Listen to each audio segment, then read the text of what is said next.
دیکھیے ایک تو ہے اس کا ایک ہم نے جو تنظیمی نظام قائم کیا ہے، جیسے ہی کوئی شخص تنظیم میں آتا ہے ہم پہلے 7 دن کی ایک تربیت گاہ اس کے اوپر لازم کرتے ہیں کہ ان دی فرسٹ اپنی جو بھی ان کی فرصت ہو 7 دن نکالیں، ریزیڈینشل تربیت گاہ 7 دن ہمارے یہاں ہوتی مبتدی کی، تاکہ ہم انہیں تنظیم کی چیزوں سے واقف کرا دیں، پوری طریقے سے بات سمجھ لیں۔ تو پھر یہ کہ اس کے کچھ بعد اس سے رپورٹیں لیتے ہیں، نمازوں کا کیا حال ہے، فلاں کا کیا حال ہے، اپنا معاملہ تلاوت کتنی کر رہے ہیں، کیونکہ بہت سے لوگ ہیں جو بالکل نئے آتے ہیں، ان کے عادی نہیں ہوتے، انہیں عادی بنانا ہے ان چیزوں کا۔ پھر یہ ہے کہ اس کے بعد اور تربیت گاہیں وقتاً فوقتاً ہوتی رہتی ہیں۔ اس کے علاوہ ہمارے ہفتے وار اجتماعات ہوتے ہیں جن کے ذریعے سے درس قرآن اور درس حدیث یہ چیزیں چلتی ہیں، ان کے ذریعے ہی سے یعلمہم الکتاب والحکمہ جو ہے یہی ذریعہ ہے کہ جس کے تحت ہم لوگوں کی تبدیلی لائیں گے، ان کی ذہن میں، سوچ میں، فکر میں، عمل میں۔ نہیں ریزسٹنس تو ہے، کیوں نہیں ہے؟ کیا وجہ ہے کہ ٹیلی ویژن میرے لیے بینڈ ہے؟ کوئی آخر وجہ ہے؟ 15 مہینے میرا پروگرام الہدیٰ چلا اور پوری دنیا نے مانا کہ وہ مذہبی پروگراموں میں وہ ٹاپ کا پروگرام تھا، ایک میسج آ رہا تھا، بھائی بینڈ وجہ ہے نا آخر۔ تو یہ چیزیں جو ہے یہی ریزسٹنس ہے، راستے روکو، بند کرو ان کے راستے۔ لیکن یہ ہے کہ اصل ریزسٹنس جو ہو رہی ہے اس وقت وہ ہو رہی ہے گھریلو سطح پر۔ ایک شخص رشوت لے رہا تھا، وہ عیش کر رہا تھا، بچے بھی عیش کر رہے تھے، اب اس نے رشوت چھوڑی ہے، جنگ تو گھر میں شروع ہوئی ہے، تمہارا دماغ خراب ہو گیا۔ وہ جو پہلے حلوے بانڈے کھاتے تھے اور پراٹھے انڈے ملتے تھے، اب سوکھی روٹی ملتی ہے، تو وہ تو وہاں ہوگا۔ والدین ناراض ہوتے ہیں اس لیے کہ تمہیں تقویٰ کا ہیضہ ہو گیا ہے۔ اچھا کسی کے ہاں پردہ نہیں تھا، وہ اپنے پردہ نافذ کرتا ہے گھر کے اندر، برادری کے اندر اس کا مقاطعہ ہو جاتا ہے کہ یہ ڈکو ہو گئے، یہ لوگ یہ کیا ہو گئے ہیں۔ تو یہ سوشل جو ہے اس وقت سب سے بڑی ریزسٹنس، افراد کی تربیت اس سے ہوتی ہے۔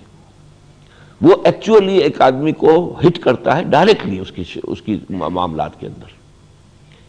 تو کاروبار میں ہے، کوئی شخص بینک کے اندر ملازم تھا، 15,000 روپے مہینہ لے رہا تھا، اب اس نے وہ بینک کی ملازمت چھوڑ دی ہے کہ 5,000 روپے پہ گزارا کر رہا ہے۔ اب کیا ہو رہا ہوگا اس کے ساتھ آپ اندازہ کیجئے، اس کے والدین، اس کے گھر والے، بیوی بچے، اس کا جو ایک جنگ ہوگی اس کے ساتھ چومکھی جو اسے لڑنی پڑ رہی ہے۔ یہ ریزسٹنس ہے۔ نظام تو اس وقت ریزسٹنس شو کرے گا جبکہ نظام کو خطرہ محسوس ہو جائے کہ now they are strong enough, کہ اب یہ ہمارے لیے خطرہ ہے۔ اسی لیے حضور کی دعوت پر پہلے 4 برس کوئی ری ایکشن نہیں تھا سوائے اس کے پاگل ہو گئے، دماغ خراب ہو گیا، اور وہ بھی کسی اور سے نہیں کہا، صرف حضور سے۔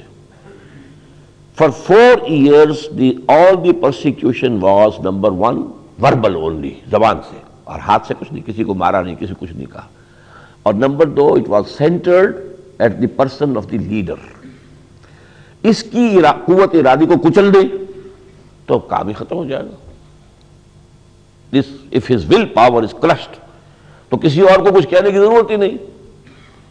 جب انہیں محسوس ہوا کہ نہیں یہ تو کھڑے ہیں اور ہمارے اب نوجوانوں تک بھی بات پہنچ گئی ہے، نوجوان ہمارے ایمان لا رہے ہیں، ان کے گرد جمع ہو رہے ہیں، اور ہمارا جو غلاموں کا طبقہ ہے وہ تو سمجھیں بارود کا گودام ہے، اس میں یہ بات پہنچ گئی تو کسی وقت بھڑک اٹھے گا معاملہ۔ تب انہوں نے پھر فزیکل پرسیکیوشن شروع کی ہے، پھر مارنا شروع کیا، پیٹو ان کو، مارو، بھوکا رکھو۔ جو اونچے گھرانوں کے نوجوان تھے انہیں بھی گھروں میں بند کیا گیا، جکڑ کے رکھا گیا۔ حضرت عثمان بنو امیہ کے چشم و چراغ، ان کو جو ہے ان کے چچا نے ایک چٹائی میں لپیٹا اور دھواں دے دیا جس سے کہ دم نکل رہا تھا ان کا۔ پھر تبھی تو وہ مجبور ہو کر گئے ہیں، ہجرت کی انہوں نے، اور ہجرت حبشہ کی ہے انہوں نے، حضور کی صاحبزادی ان کے نکاح میں تھی اور دونوں نے ہجرت کی۔